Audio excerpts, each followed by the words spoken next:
So, here we are again. You've kept your part of the bargain. What bargain is that? I told you if you kept playing like you were, you'd be in the starting lineup. You have, and you are. In the starting lineup? Yep. Oh, you already know what time it is, Coach. I'm about to go off. You are not going to regret this. Yes! That's what I'm talking about, Coach.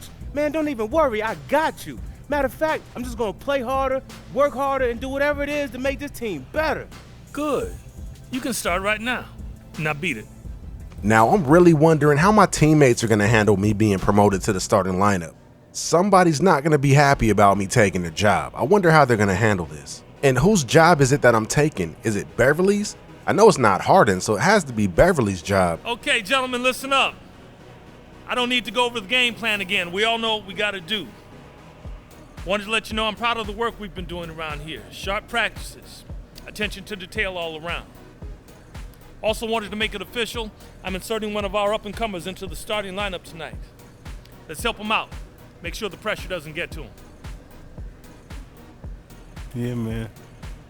Appreciate it, dog. We all get one chance to shine. Let's make it count. Bruh, why can't you just come out and congratulate me like everybody else did? Why is there always some negative connotation behind everything you say to me? I don't get it, Harden. I don't know what I did to you. I'm sorry if you feel threatened, bruh. But my time is here. The coach knows it. My teammates know it. The only person that doesn't seem to want to recognize it is you. So you need to do something about that, bro, because my time is here. I'm ready to go. But before I finish my semi-tirade on James Harden, I gotta say, what's going down, folks? It's your boy C23. We are back on the sticks once again with another NBA 2K15 My Career episode. Now, as you already know, Coach decided that he wanted to award me the starting point guard spot. And you know what? I gotta say it's about dadgum time. Because I've been putting in work out here. And you can ask Damian Lillard about that work, because he just got it up close and personal. He thought I was gonna drive around him, so I had to step back and elevate and knock down the free throw line jump shot. Easy money. Now, I touched on a little something in the last video that I want to go on ahead and make official. That mentor/student relationship between DeMarcus Flight and James Harden is officially on ice. Until this dude starts showing up and actually giving me props and recognizing some of this work that I'm doing out here, I'm gonna have to take the negative route every single time this dude has something to say to me. Now, I don't exactly know what type of repercussions that may have. It may lead to me getting ultimately released from the squad, but the way that I see it, I already have a guaranteed salary for the rest of the season, so I'm getting paid regardless. And on top of that, my Houston Rockets team isn't really as good as I thought it would be. And if I'm remembering this correctly, we're about the 7th or 8th seed at the moment. So there is a decent chance in the event that we miss the playoffs that this thing between James Harden and myself might just work itself out naturally. Because if we don't make the playoffs, I'm already going to be entertaining offers from different teams. And I can just about guarantee you that there are about 18 other teams that have me pretty high on their list. But for now, we're just going to have to wait and see how everything plays out. And you know what? Now that I brought it up, I need your feedback on something. What team would you guys like to see me play on in the event that I get released?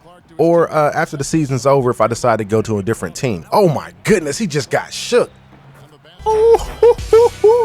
McCollum just got hit with the hesitation in and out crossover. I blew right by him and then finished at the rim, avoiding the contact with the left-handed layup. McCollum, I'm sorry to say, bruh, but you cannot guard me.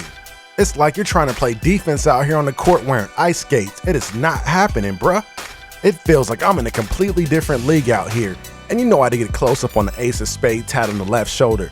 And remember where you saw that first. Your boy C23 had it, aka DeMarcus Flight had it, before you see 1,000 different commentators with that same tattoo. Because I don't even know if the servers are even functioning properly yet. The tattoos might not be loading. I know it took me a while to even get that one. And the funny thing is I tried to get a second one after that one, and I cannot get the servers to load, so I just gave up. Just like my defense just gave up on that layup right there. I mean, come on, man. I guess that was on me, though. I was supposed to switch on the pick and roll, but whatever, man. I just go where the arrows point me. Sometimes the arrows will point me away from where I'm supposed to actually defend. I don't know what that's about. But Lillard just got crossed, and Lopez just got bashed on. Hey, coach, it looks like you made the right decision, bro, because I am out here getting it done. The Portland Trail Blazers clearly don't have an answer for me defensively because I'm out here abusing everybody. I'm making the defense look like it's not even there. And Lopez, why are you jumping, man? Did you really want to be posterized that bad? And then Lillard, why is he trying to reach with the left hand? Stuck his hand in the cookie jar. I snatched the cookies away. I left him at the free throw line, begging. Not bad for our first official NBA start on the road. And you know I got to make plays for my teammates too. It's not just about me all the time out here. If you guys have ever watched any of my videos ever, you already know that I'm going to get mine at some point. I can come out and be a facilitator for about 3 quarters, but then I had to flip the switch at some point just so I could fill up the stat sheet, because you know, that's what I like doing. I like scoring more than anything in this game. Always have. But before I get too far off on this tangent, I want to get back to my original question that I asked you guys earlier. In the event that I get released or during free agency, what team do you guys want to see me play for?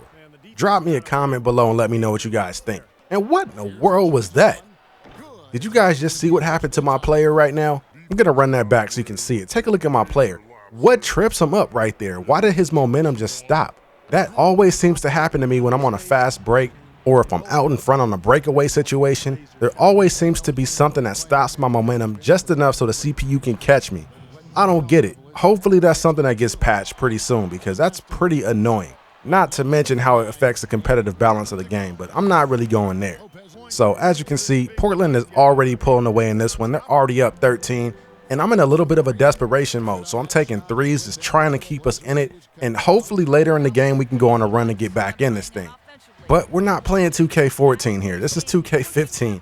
In 2K14, you can be down 12, 15 points going into the fourth quarter, and you can just go on this magical run and play defense and actually stop the opponent and come back and win the game. Not in 2K15. Well, at least not in my experience so far. I've never had a game where I've trailed by more than 8 points going into the fourth quarter where I've successfully come back and won the game. It's almost as if the sliders are tweaked in favor of the CPU to be able to put you away when you're down in the fourth quarter. And if I'm not mistaken, I do believe that this was done by design. I believe I read an article prior to the 2K15 launch saying something about the difficulty for the Hall of Fame CPU being a little bit more difficult and a little bit more Hall of Fame-like than it was last year. And I think we can pretty much all agree that Hall of Fame difficulty in 2K14 didn't necessarily feel like it was Hall of Fame. Or maybe that's just me. I'm not sure. But getting back to the gameplay, you can already see that I'm doing my thing out here, trying to do whatever I can to not let this game get away from us. On this particular play, I'm pulling a deep 3, and it drops with the late closeout by Lillard. So moving things ahead a bit, it's a 5-point game. If I can just get a stop, maybe we can, well, there goes that. A turnaround jumper by Kaman puts them up by 7. So then I look to attack, and look at the contact, man. How are they saying that the shot got blocked when clearly there was so much contact that made me lose the ball? I don't get it. So after LaMarcus drops in his jump shot, that pretty much puts the game out of reach. They end up taking the W 94-85. I tried to come back, but whenever I would start a run, they would always answer it, and there really wasn't anything I can do about it. But I had an okay game, 32 points, 2 boards, 5 assists, a steal and a block, but 14 for 30 from the field, that's a little misleading. I can guarantee that at least 6 or 7 of those shots were layup attempts that they just made me blow. But anyways, a loss is a loss. We'll take that one and move on. I'm going to go on ahead and cut out here, folks. I hope you guys enjoyed this episode. If you did, go on ahead and leave that thumbs up for me. I appreciate it. Also, share this video. Subscribe to my channel if you're not already subscribed. But that's my time, folks. I'm signing off here, and I'll see you in the next video real soon.